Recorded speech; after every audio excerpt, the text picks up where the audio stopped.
اعوذ باللہ من الشیطان الرجیم الحمد للہ رب العالمین والصلاة والسلام علی اشرف المرسلین سیدنا و نبینا محمد وعلی آلہ واصحابہ وازواجہ وذریاتہ واہل بیتہ اجمعین ومن تبعهم بإحسان إلی یوم الدین اللہم اجعلنا منہم یا ارحم الراحمین آمین یا رب العالمین اعوذ باللہ من الشیطان الرجیم رب اشرح لی صدری ویسر لی امری واحلل عقدۃ من لسانی یفقہوا قولی اللہم اجعل ھذا لوجہک الکریم لا ریاء فیہ ولا سمعہ یا رب العالمین ربنا تقبل منا انک انت السمیع العلیم وتب علینا انک انت التواب الرحیم آمین یا رب العالمین والسلام علیکم ورحمۃ اللہ وبرکاتہ۔ الحمدللہ آج ہم لوگ انشاءاللہ 28ویں پارے کی سورہ التغابن پڑھیں گے انشاءاللہ۔ سورہ التغابن، یہ لفظ غبن سے نکلا ہے، ایک دوسرے کو غبن کرنا۔ ہاں، یہ وہ نقشہ ہے جو قیامت کے دن پیش آئے گا۔ اس سورت کی آیات 18 ہیں اور یہ نام تغابن آیت نمبر 9 سے لیا گیا ہے۔ یہ سورت سبح و یسبح سے شروع ہونے والی قرآنی ترتیب کی میں یہ آخری سورت ہے جس کو مسبحات کہا گیا۔ یہ کل 5 صورتیں ہیں۔ پہلی 3 حدید، الحشر اور الصف سبح سے شروع ہوئیں، بعد کی 2 الجمعہ اور تغابن یسبح سے شروع ہوتی ہیں۔ سبح یسبح ایک ماضی ہے اور دوسرا مضارع ہے۔ ان صورتوں کو مسبحات بھی کہا گیا، یعنی اللہ کی بے عیبی، تمام کمزوریوں سے پاک ہونے کا اعلان کرنے والی صورتیں ہیں۔ یہ سبح کے معنی ہوتا ہے تیرنا۔ یہ صورتیں، یہ لفظ جو استعمال ہوا ہے، یہ لفظ اسے ظاہر کرتا ہے کہ پوری کائنات اللہ کی اطاعت اور فرمانبرداری میں لگی ہوئی تھی، سبح، اور لگی ہوئی ہے اور لگی ہوئی رہے گی، یسبح، سبحان اللہ۔ یہ صورت مدنی کہلاتی ہے، لیکن کچھ اہل علم کے نزدیک ان کی رائے یہ ہے کہ شروع کی 14 آیاتیں مکی ہیں اور بعد کی 4 مدنی ہیں، واللہ عالم۔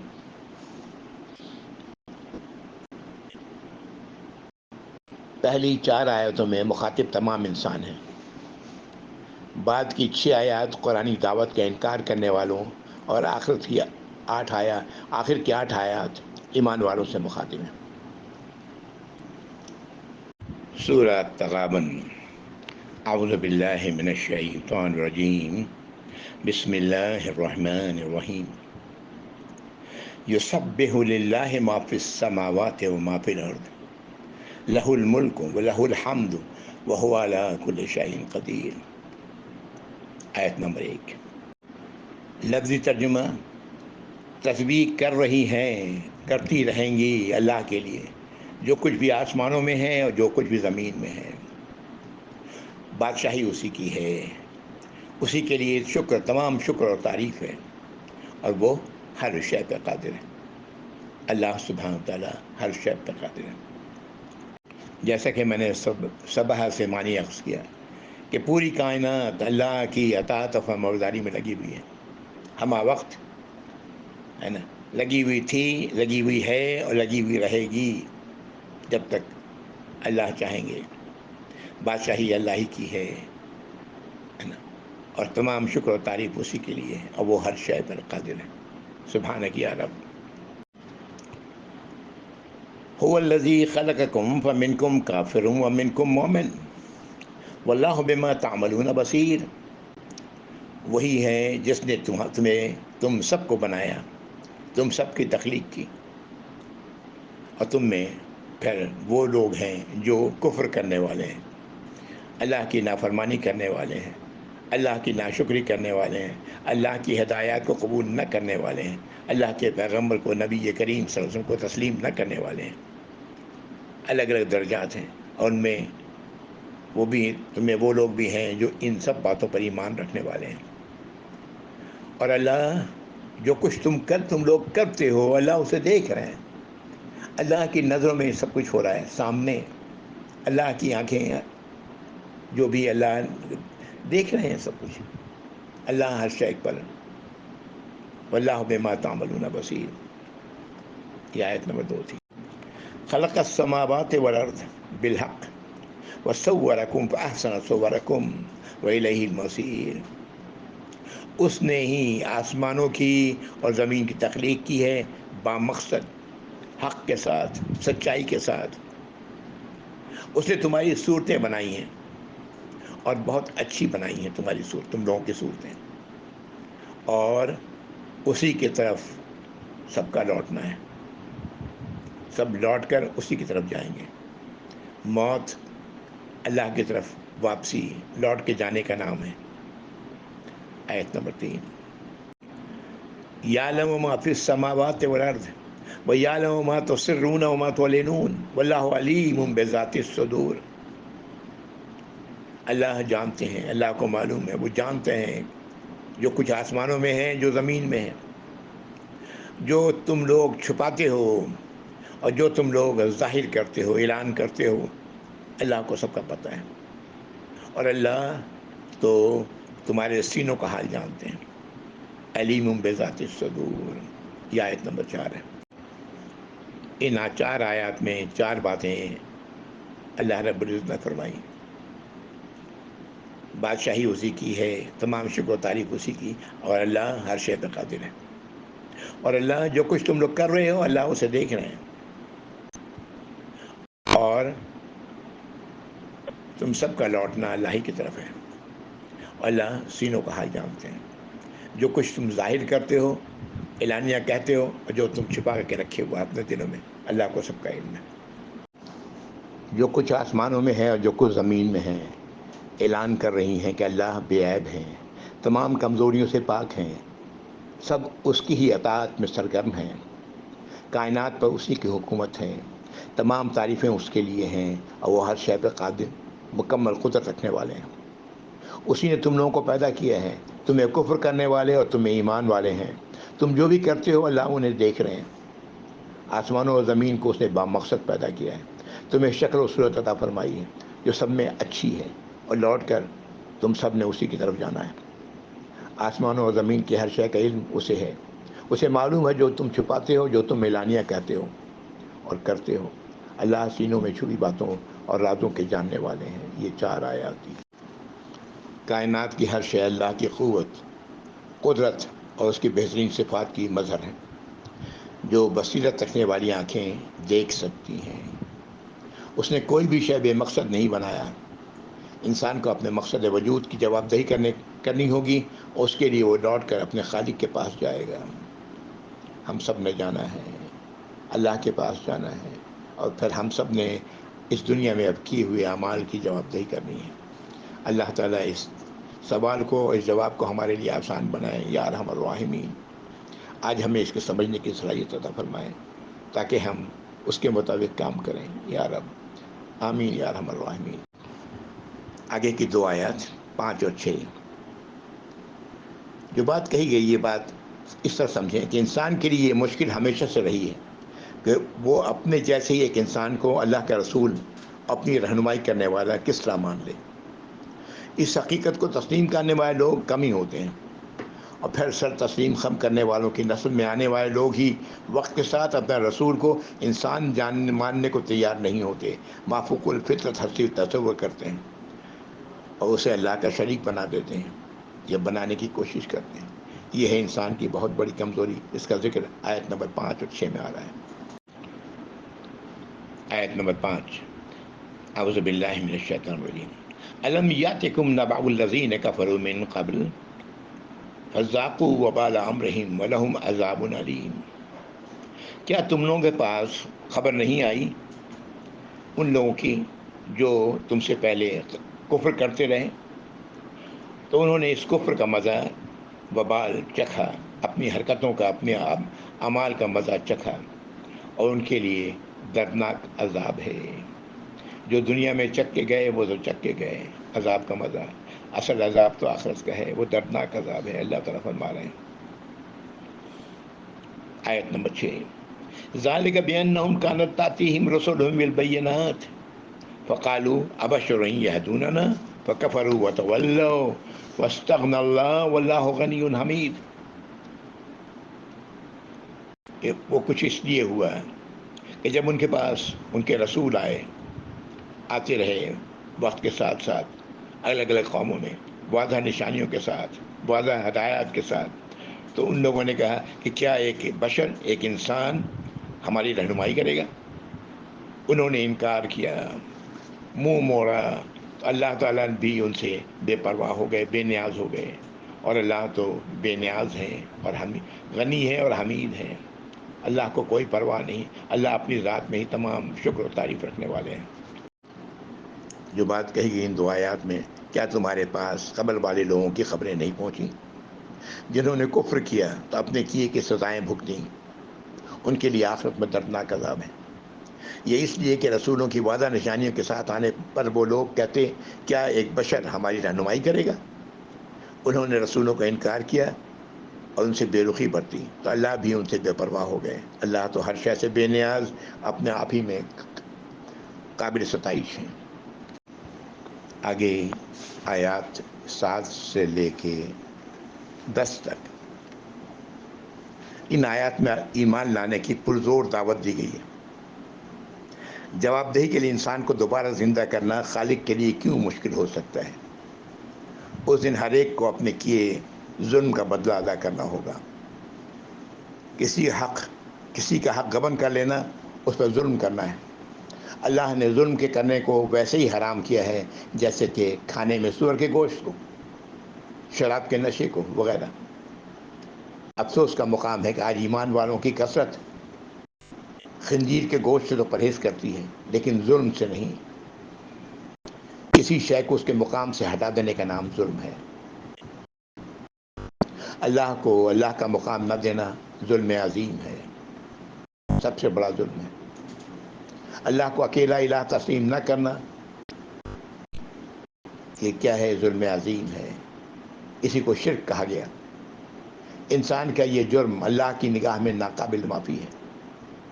اللہ کے احکامات سے روگردانی کرنے والا کافر ہے. اللہ کے معاملے میں دوغلے پن کا رویہ اختیار کرنے والا منافق ہے.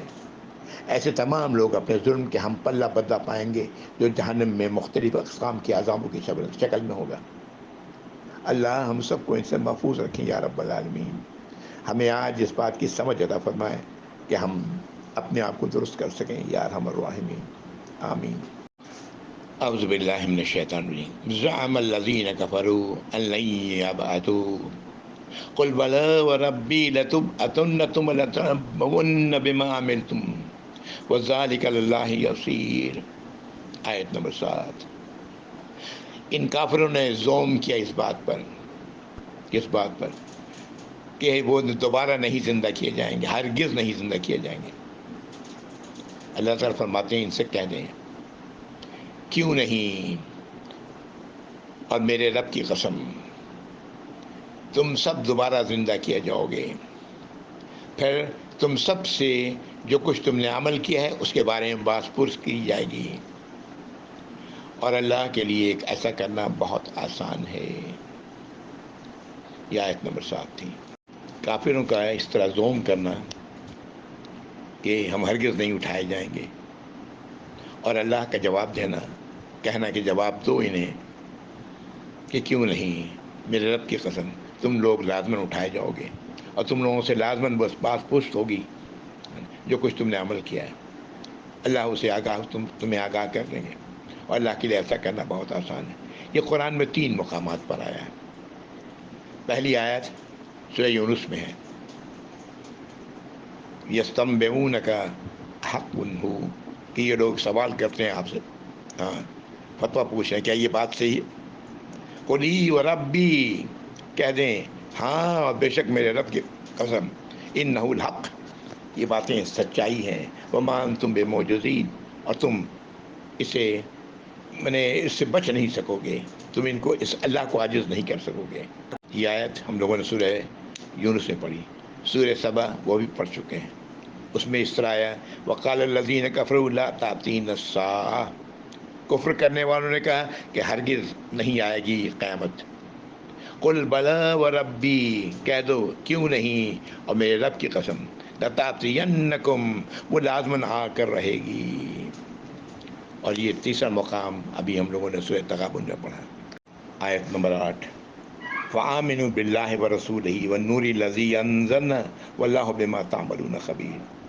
تو ایمان لاؤ اللہ پر، اس کے رسول پر، اور اس نور پر جو اس نے نازل کیا ہے۔ اللہ تعالیٰ فرما رہے ہیں جو ہم نے نازل کیا ہے، اور اللہ جو کچھ تم کر رہے ہیں اس سے پوری طرح باخبر ہے۔ تمام انسان جو کچھ کر رہے ہیں اللہ تعالیٰ اس سے پوری طرح باخبر ہے۔ یہ آیت نمبر 8 ہے۔ یوم یجمعکم لیوم الجمع ذالک یوم التغابن، جس دن اللہ تعالیٰ جمع کریں گے، وہ دن جو یوم التغابن ہوگا، ایک دوسرے کی اعمال غبن ہوں گے۔ اللہ تعالیٰ فرما رہے ہیں کہ جس دن اللہ تعالیٰ تم لوگوں کو جمع کریں گے، وہ جمع کرنے والا دن وہ یوم التغابن ہوگا، وہی ہے یوم التغابن۔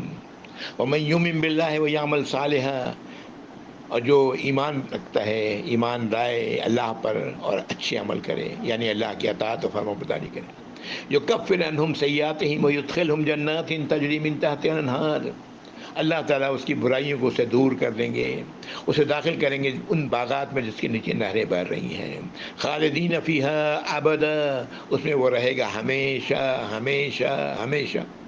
ذالک الفوز العظیم، یہ ہے عظیم کامیابی۔ یا اللہ یہ عظیم کامیابی ہم لوگوں کا عطا فرمائے، مجھے آپ سب کو یا رب العالمین، ہر اس فرد کو جو ایمان والا ہے عطا فرمائے، اور ہمیں اس یوم التغابن، اس دن جس دن لوگوں کو جمع کیا جائے گا، اس دن اس اعمال کے غبن ہونے سے ہم لوگوں کو بچائیں یا رب العالمین، آمین۔ آیت نمبر 10، والذین کفروا وکذبوا بآیاتنا اولئک اصحاب النار خالدین فیہا وبئس المصیر۔ اور وہ لوگ جنہوں نے کفر کیا، جھٹلایا ہماری آیات کو، وہ لوگ ہیں جو آگ والے ہیں، اس میں رہیں گے ہمیشہ، اور کیا ہی برا ٹھکانہ ہے، کیا ہی بری جگہ ہے وہ آگ۔ اللہ تعالی ہم سب کو اس سے محفوظ رکھے۔ یہ آیت نمبر 10 ہے۔ ان 4 آیات میں جو کچھ ہم لوگوں نے پڑھا کہ کفر کرنے والے اس دوم میں مبتلا ہیں کہ وہ ہرگز دوبارہ زندہ نہیں کیے جائیں گے۔ ان سے آپ کہیں کیوں نہیں، قسم میرے رب کی، تمہیں ضرور زندہ کر کے اٹھایا جائے گا، پھر تمہیں تمہارے تمام کیے کاموں اور ان کے انجام سے آگاہ کیا جائے گا۔ ایسا کرنا تو اللہ کے لیے بہت آسان ہے۔ تو ایمان لاؤ اللہ پر، اس کے رسول پر، اس نور پر جو ہم نے نازل فرمایا ہے۔ یہ نور سے مراد یہ قرآن ہے، احادیث ہے جو آپ پر نازل ہوئی۔ اللہ باخبر ہے ان سب کاموں سے جو تم کرتے ہو۔ جس دن تم سب کو جمع کرنے والا دن جمع کریں گے اللہ رب العزت، تو وہ دن غبن کیے گئے حقوق کی وصولی کا ہوگا۔ جو کوئی اللہ پر ایمان لائے اور اس کی ہدایت پر عمل کرتا رہے تو وہ اس کی برائیوں کو سے دور کر کے ایسی جنتوں میں داخل فرما دیں گے جس کے نیچے نہریں بہتی ہیں، جہاں وہ ہمیشہ ہمیشہ رہے گا۔ یہی عظیم کامیابی ہے۔ اور جن لوگوں نے کفر کیا، اللہ کی ہدایات کو جھٹلایا، وہ آگ والے ہیں، اس میں وہ ہمیشہ رہیں گے، جو بہت ہی برا ٹھکانہ ہے۔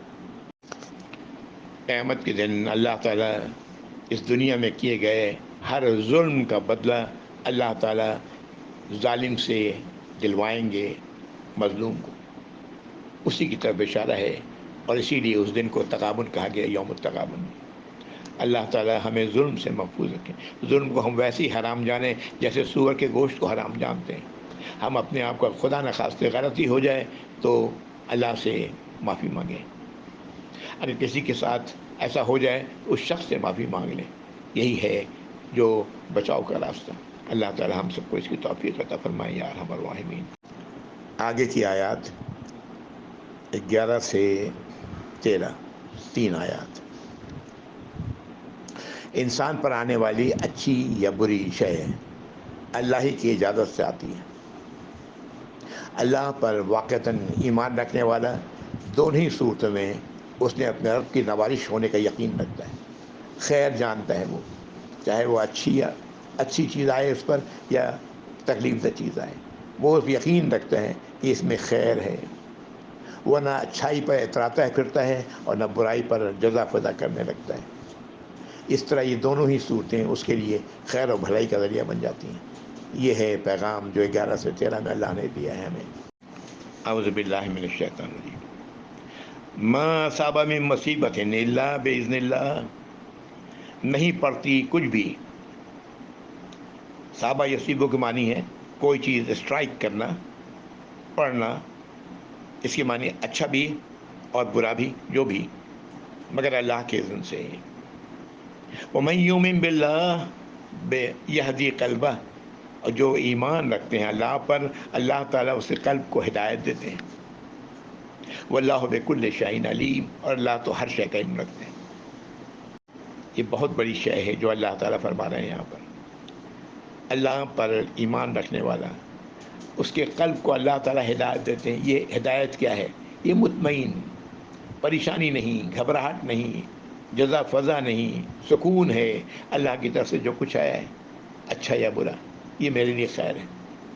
اچھا آتا ہے تو وہ شکر کرتا ہے، برا آتا ہے تو صبر کرتا ہے، اور دونوں ہی حالت میں اس کے لیے فائدہ ہی فائدہ ہے، ایمان والوں کے لیے۔ اللہ تعالیٰ ہمیں ایمان والے رکھیں یا رب العالمین۔ آیت نمبر 12، وَأَطِیعُوا اللَّهَ وَأَطِیعُوا الرَّسُولَ فَإِن تَوَلَّیْتُمْ فَإِنَّمَا عَلَى رَسُولِنَا الْبَلَاغُ الْمُبِینُ، اور اطاعت کرو تم لوگ اللہ کی اور اس کے رسول کی، اور رسول کی۔ اگر تم نے منہ موڑا تو بے شک رسول پر ذمہ داری بات کو پہنچا دینے کی وعدہ طور پر ہے، بس اتنی ہی ذمہ داری ہے۔ رسول اس کے علاوہ اور کوئی ذمہ داری ان پر نہیں آتی۔ اللہ تعالیٰ فرما رہے ہیں یہ جو بات تم تک پہنچائی جا رہی ہے تو اس کی اطاعت کرو، جو اللہ کی طرف سے ہے، جو رسول کی طرف سے ہے، اس کی اطاعت کرو۔ اور اگر تم منہ موڑو گے تو نقصان تمہارا ہوگا، رسول کا کچھ نہیں بگڑے گا۔ یہ بات سمجھنے کی ہے، یہ ذمہ داری ہم سب کی ہے کہ اللہ کا پیغام، رسول کی باتیں، تعلیمات ہم لوگوں تک پہنچائیں۔ پہنچانا ہمارا کام ہے، ماننا یا نہ ماننا وہ جانے، جو مان رہا ہے، جو نہیں مان رہا ہے۔ مانتا ہے اس کے نتائج اس پر ہی ظاہر ہوں گے، نہیں مانتا ہے اس کا وبال اسی پر ہوگا۔ لیکن ہم سب کی ذمہ داری ہے کہ اللہ کی باتیں پہنچائیں دوسروں تک۔ دوسروں سے مراد تمام انسانی ہیں، تمام انسانوں کو۔ ہم لوگوں نے قرآن کو لے کر کے، اللہ کی اس نور کو لے کر کے اس پر بیٹھے ہوئے ہیں سانپ کی طرح، آگے نہیں پہنچاتے۔ آگے پہنچانے کی تو بات دور کی ہے، اپنے لوگوں تک نہیں پہنچاتے۔ کیسے پہنچائیں گے؟ ہم جانتے ہی نہیں کہ اس کے اندر ہے کیا۔ تو جاننے کی ضرورت ہے، سمجھنے کی ضرورت ہے، اس پر عمل کرنے کی ضرورت ہے، اسے دوسروں تک پہنچانے کی ضرورت ہے۔ اللہ تعالیٰ اسی کی بات کر رہے ہیں۔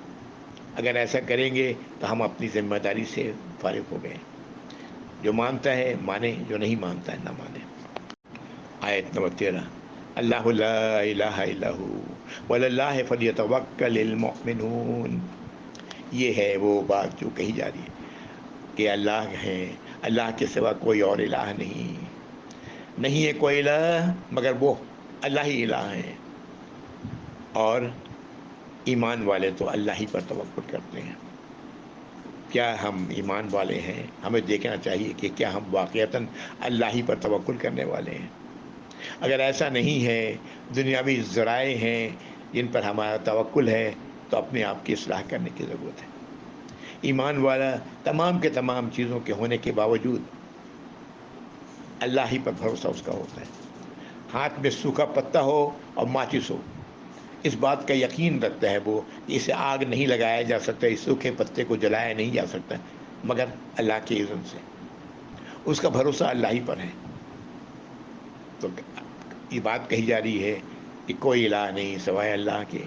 یہی تو ہمارا پہلا کلمہ ہے، یہی تو ہم کلمہ ہے جو شہادت ہے، اشہد ان لا الہ الا اللہ واشہد ان محمد رسول اللہ۔ اللہ ہی پر توکل کرنا ایمان والوں کے لیے چاہیے۔ ان آیات میں کوئی بھی آنے والی مصیبت، اچھی ہو یا بری ہو، آتی ہے مگر اللہ کی اجازت سے، اور جو اللہ پر ایمان رکھنے والا ہے اس کے قلب کو اللہ تعالیٰ ہدایت عطا فرماتے ہیں۔ اللہ کو ہر شے کا خوب علم ہے۔ اللہ کی اطاعت کرو، اطاعت کرو رسول کی صلی اللہ علیہ وسلم۔ تم نے اگر روگردانی کی تو ہمارے رسول کے ذمہ صلاحت کے ساتھ احکام کا پہنچا دینا ہے۔ اللہ ہی الہ ہے، اس کے سوا کوئی الہ نہیں۔ ایمان والوں کو صرف اللہ ہی پر بھروسہ کرنا چاہیے۔ ٹھیک ایسا ہی مضمون ہم لوگوں نے سورۃ الحدید میں پڑھا تھا، آیت نمبر 22 اور 23 میں، ما اصاب من مصیبت من مصیبت فی الارض ولا فی انفسکم الا فی کتاب من قبل ان نبرأها ان ذلک علی اللہ یسیر۔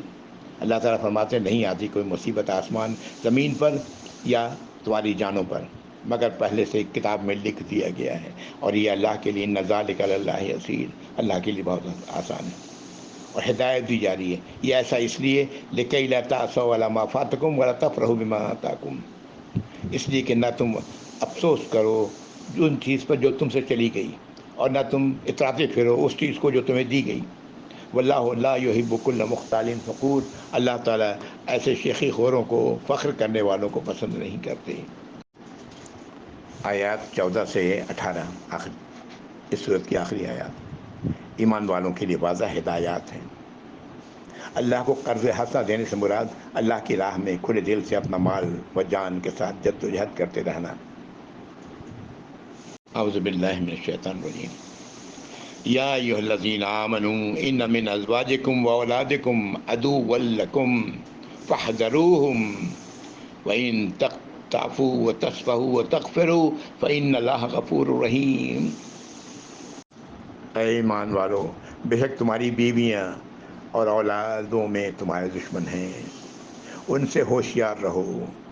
تم اگر ان سے صرف نظر اور درگزر سے کام لو، انہیں معاف کرتے رہو، یقیناً اللہ بہت بخشنے والے اور بے حد رحم فرمانے والے ہیں۔ یہ آیت نمبر 14 تھی۔ آیت نمبر 15، انما اموالکم واولادکم فتنہ واللہ عندہ اجر عظیم۔ بے شک تمہارے اموال اور اولاد تمہاری آزمائشیں ہیں، اور اللہ کے پاس بہت ہی بڑا بدلہ ہے۔ یہ آزمائشیں ہیں، مال اور اولاد دنیا میں یہی تو وہ چیزیں ہیں جس سے انسان خوش ہوتا ہے، یہ آزمائش ہے، اللہ تعالیٰ فرما رہے ہیں۔